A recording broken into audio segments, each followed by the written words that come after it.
Que la parole de Dieu de ce jour nous soit profitable. Que le Seigneur nous donne la grâce de la vertu du silence. Que nos pas se disposent à nous mener au ciel à jamais. Au nom du Père et du Fils et du Saint-Esprit. Amen.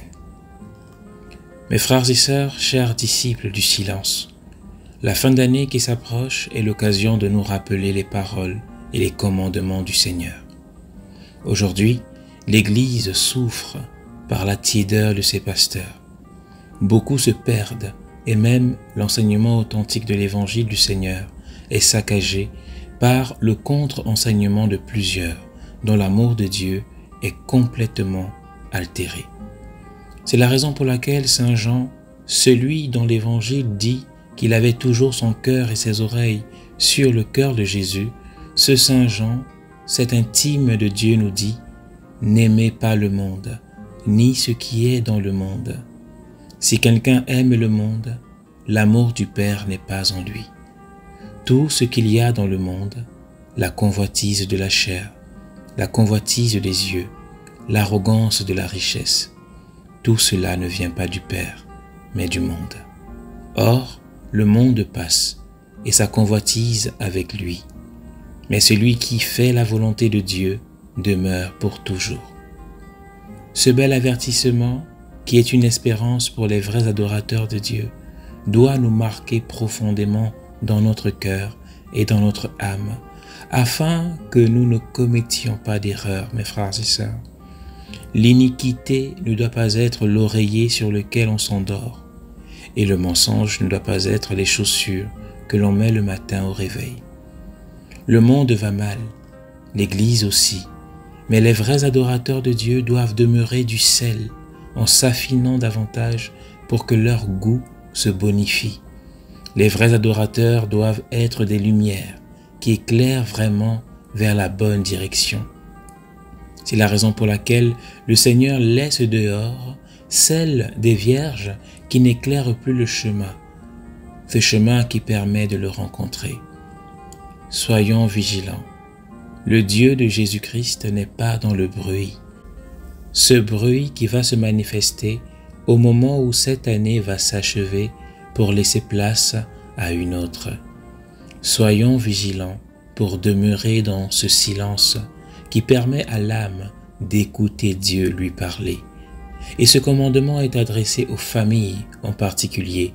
Quand nous lisons le psaume de ce jour nous commander « Rendez au Seigneur, famille des peuples. Allez dire aux nations, le Seigneur est roi. » Oui, mes frères et sœurs, le Seigneur est roi. Allez dire à toutes les nations, le Seigneur est roi. Il gouverne les peuples avec droiture. Que ce commandement, mes frères et sœurs, soit enseigné des parents aux enfants, au travers de l'exemple de leurs paroles, l'exemple de leurs œuvres.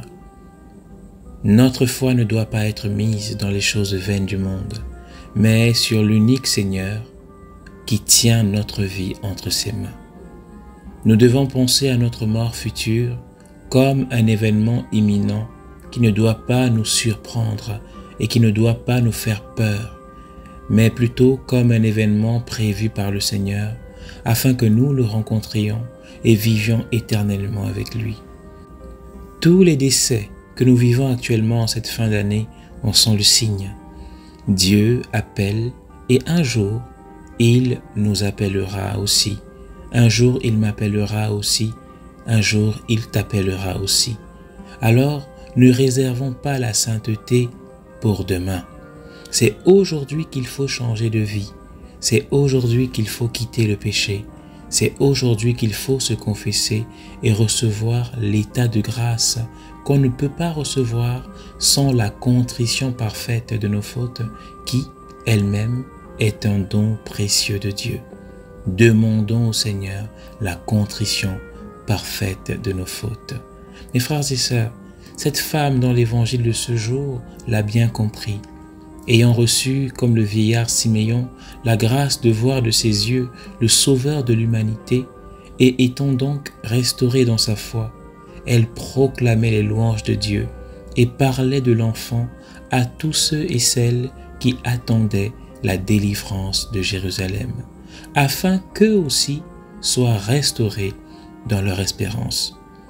Alors mes frères et sœurs, l'heure vient, et elle est déjà là, où le Seigneur aura devant sa maison les vrais adorateurs qu'il espère et qu'il sauvera.